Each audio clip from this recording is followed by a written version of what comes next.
Arkaitz handius baten zuan, hizkuntza indartsu baten zabaltasuna sortzen da, bere erro alda ezinekin. Eskulturek baten marra erraldoiak lur bizi hau marrazten du.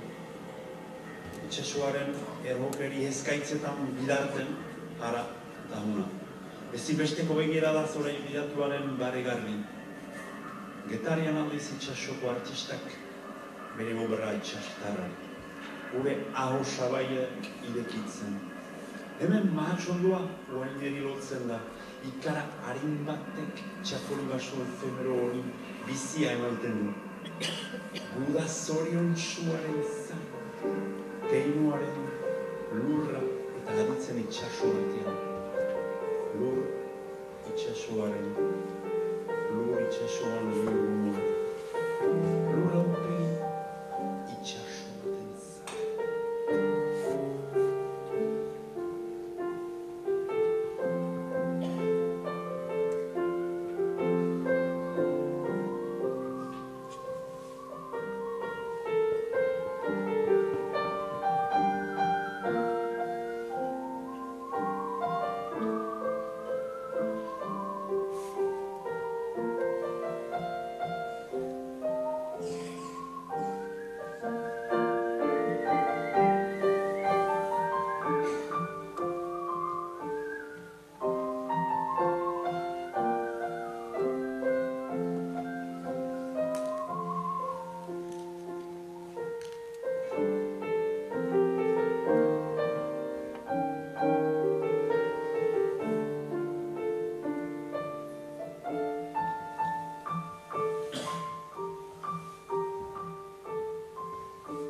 Amitxetan behatiliz, haren bozestiari. Txeikirik ele oetik, hanberako leigotik. Erresinula eskapi, esparberaren eskutik. Esparberari eskapi, falku handiak harrapi. Kantatzen dizut tristeki, mirar egiten zendeki.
Oharkabeko arroilun urrunetan, lur zerdia mendiak begietan.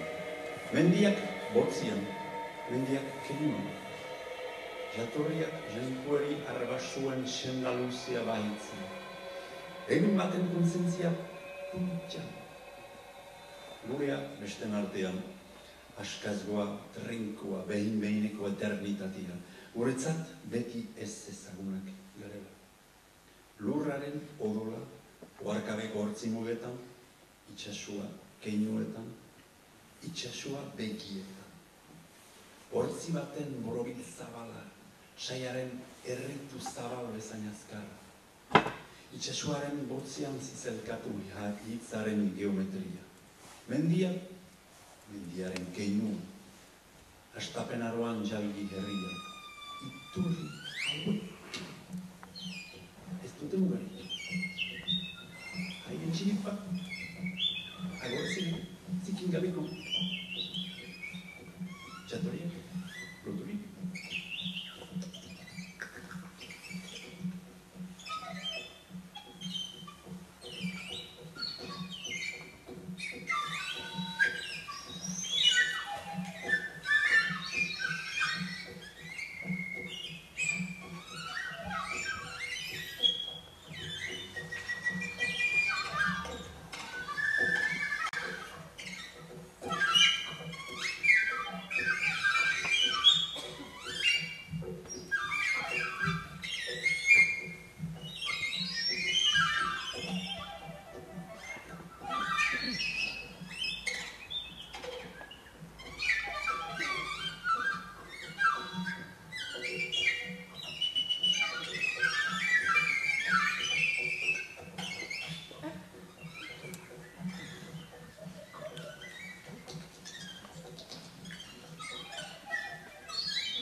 Urratxek, kareka hutsa marrazten, hutsaren urratxa, jada galdez katolikako hiriaren, ekialde ez desiratiaren, namen zanerako ekialdia. zer mugapian ehundu katea, askazua luzemente truskapa.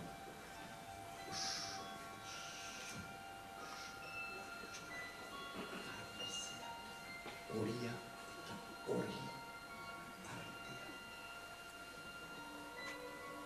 Pertsonarien lurrin biziak, horia eta hori.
Escuaren Choria, c'est l'oiseau de la mer. Vous avez peut-être reconnu Tchakoli de Guétalia, vous avez peut-être reconnu chez Caricavu à Laro, vous avez peut-être reconnu la mer à Guétalia aussi, ou Abida. Tout ça, c'est des choses qu'il a entendues, qui sont tout autour des oiseaux au Pays Basque, depuis que François vient de son Alsace natale jusqu'au Pays Basque d'adoption. Et à Chicaricane François est un...